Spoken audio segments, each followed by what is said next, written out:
Node.js with the AWS SDK to actually talk to ViPR Object Data Services utilizing S3.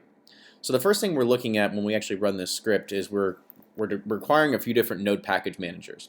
So the first thing is that we're actually utilizing the official AWS SDK.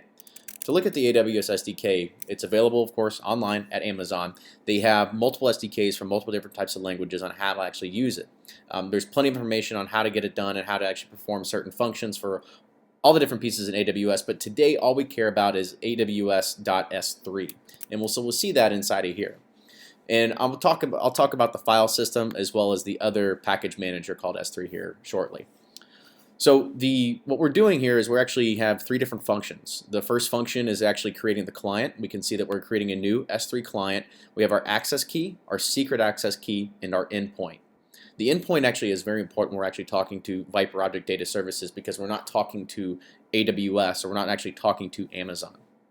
And we actually have two different things. So we're going to list buckets and we're going to create a new bucket, all with the official AWS SDK. So coming down here, we can actually see that we're doing something a little bit different. If I was just talking pure to AWS, I would just specify my access key, my secret access key, and that would be it. But since I'm actually talking to a third-party service, I'm also specifying my endpoint. My endpoint is actually assuming in this specific scenario that I am talking on HTTPS as well as port 443.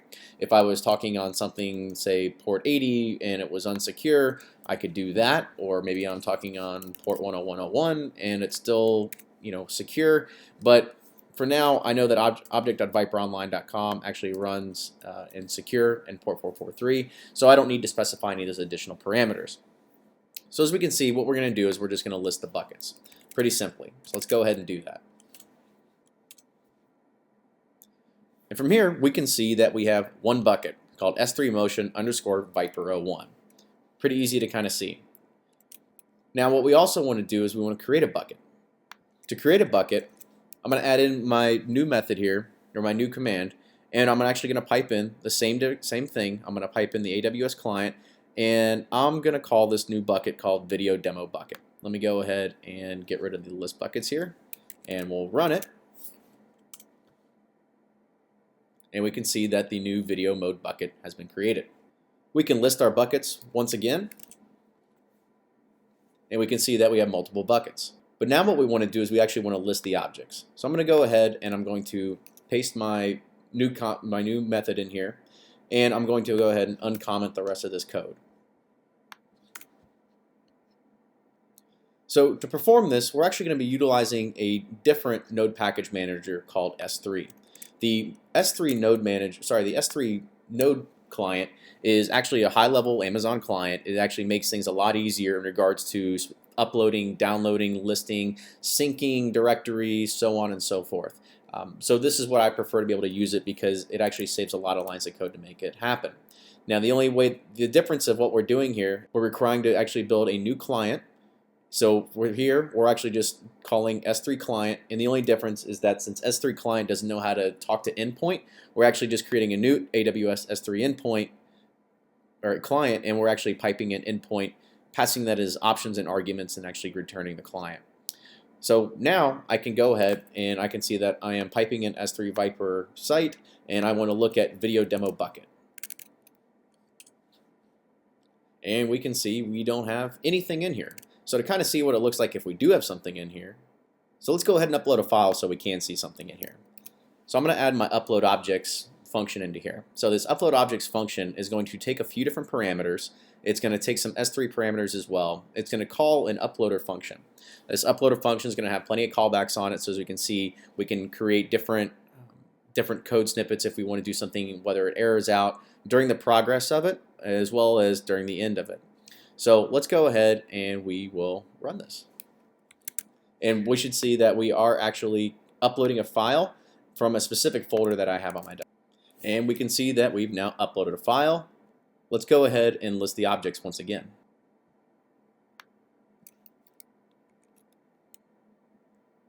Put in our function. And now we can see we actually have an object created. If we want to browse and actually look at our files, there's actually a program on Windows called S3 Browser. S3 Browser actually makes it really easy. You put in your credentials, your endpoint, and you essentially can browse through it just like if it was an FTP server. If you don't have access to a Windows environment, there's another utility called S3 command. We've actually taken it a little bit further and actually added into a Docker container in a project from EMC Code called Snake Charmer. So within here, let's go ahead and go to our boot to Docker image, and I'm going to put in my environment variables as well as how I'm going to access here and how I'm actually going to have my entry point. So this is going to go ahead and it's going to pull down the repository. I'll be back here in a second.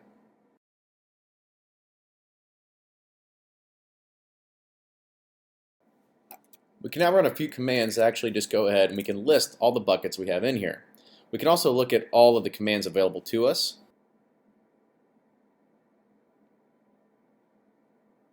And we can actually list this by running the list command, and we can actually look at all the objects inside of there. To see how this works in a real-world application, let's jump over to an application I wrote in Ruby on Rails. All the images that you're looking at right here are actually being pulled down from S3. This is an application that essentially allows us to kind of create a bookmark for our data center. Now, how these images are actually imported here is pretty simple. We actually go to the app types, and we click a new application type. This new application type, we can give it any sort of name,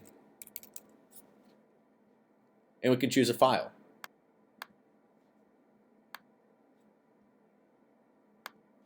Now when I click upload, what this is doing is it's actually going through processing the image and actually adding it into S3 and into the database.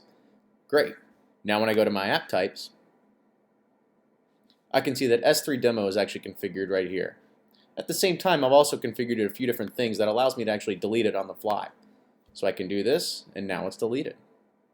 That's how easy it is to actually work with object services utilizing S3 and also with the ViPR data object services.